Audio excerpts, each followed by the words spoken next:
way they gotta feel it, you know. They hot till they numb, drunk till I feel it. Can't afford to go heartless, won't die off a living.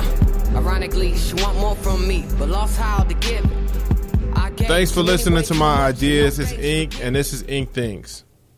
Now, I warned you that you would need your hands. So if you're driving right now, don't stop driving to listen to this.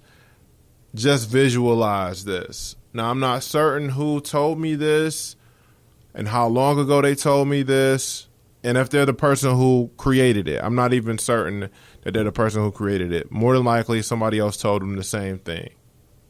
So you got two hands.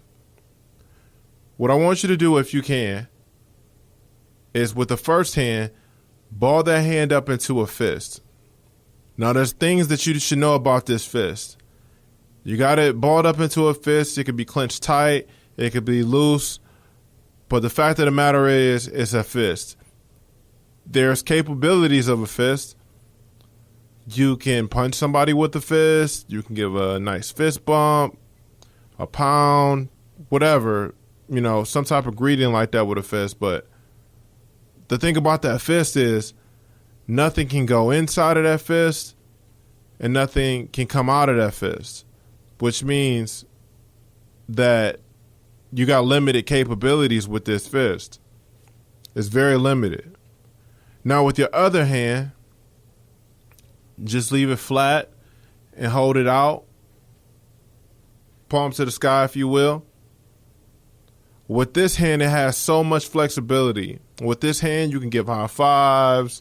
You can give handshakes, pats on the back. But most importantly, with this hand, you can give things and you can receive things in this hand.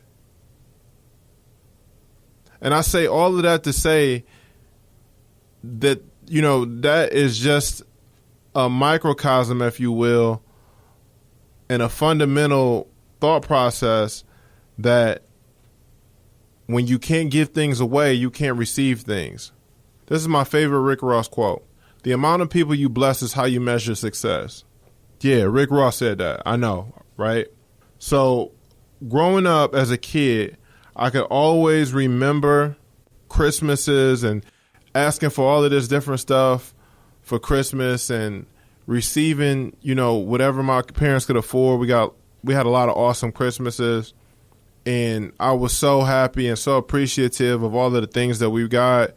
And, it was thank you, mommy, thank you, daddy, and those type of things, just regular kid stuff. And, we had great times during Christmas.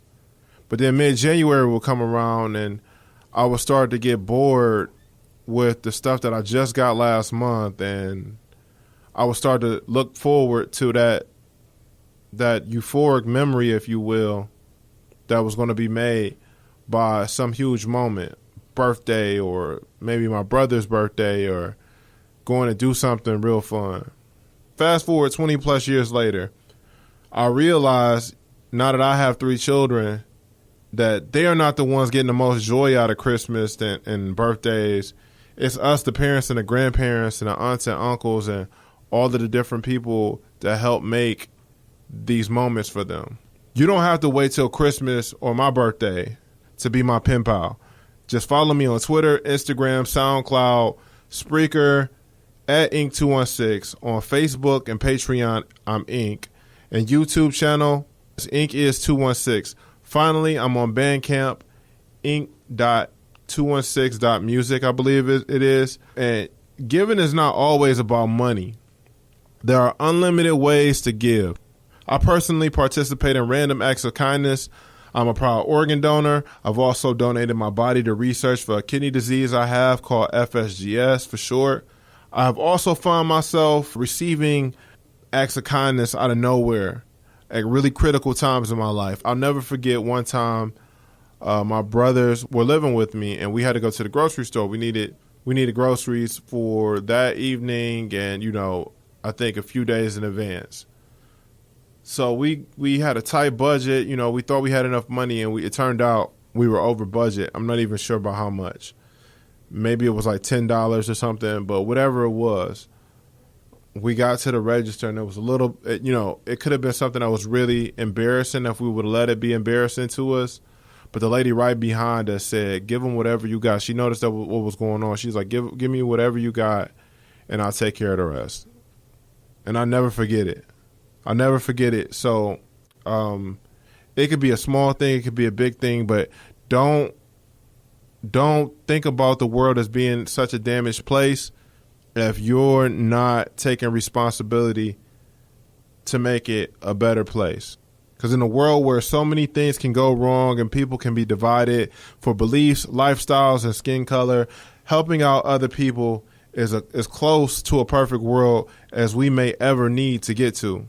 So thank you for being a blessing, for listening. I am Ink for what I've done with words and what words have done for me.